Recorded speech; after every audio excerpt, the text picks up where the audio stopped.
What's up guys? Today we're going to be checking out Shang-Chi and the Legend of the Ten Rings on 4K Blu-ray. This isn't a video on how good or bad the movie is, I'll just be sharing some of my thoughts on the audio and the video quality. For a list of equipment I use for these videos, you can find that in the video's description. Now let's go over a few tech specs. The movie was shot in 4.5K with IMAX certified cameras.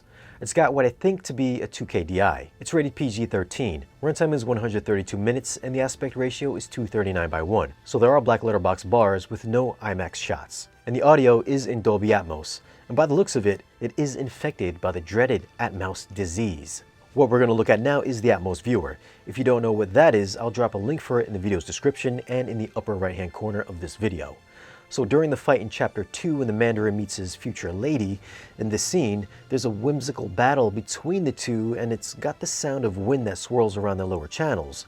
It's a great sounding scene, but the top channels are mostly used for music without any dynamically moving objects circulating throughout your speakers. So basically this seemed like a wasted opportunity.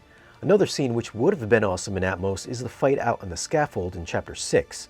Here you've got ninjas dropping out of the air, which would have sounded cool if they actually dropped down from the height speakers, which they don't, but you do get ninjas swinging around and fighting Jung in the lower channels. So it is a great sounding 7-channel mix since there's nothing happening up top. That's not to say there's no moving objects in the mix at all, because right in Chapter 3 when Jung wakes up out of bed, you do get a ton of swirling ambiance in the height channels, which totally makes sense because this is where you want to be immersed in surround sound. As for bass response, just like all the other Marvel mixes, this one comes up short for impact and low frequency extension. You'd think big mythical creatures fighting in the air would rumble the house, but that wasn't the case at all. There's a little punchiness here and there during the action scenes, but nothing that's going to impress.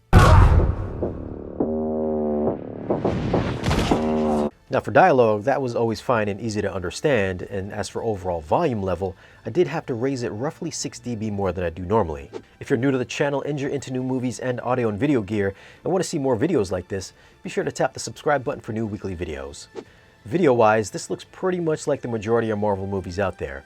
It's shot digital, so there's no film grain, and it's a really clean 4K transfer. I wouldn't say it's 4K crisp because there seems to be a very slight touch of softness to it, most likely due to their lens choice, so edges and very fine detail lack that sharp edge.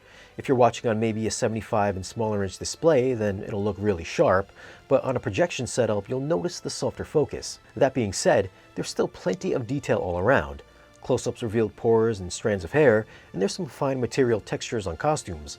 I thought the CG was clean, if a bit soft, and also a little too cartoony for my taste, but I could see this looking really good in 3D if we do get a 3D release. I always bet on Asian.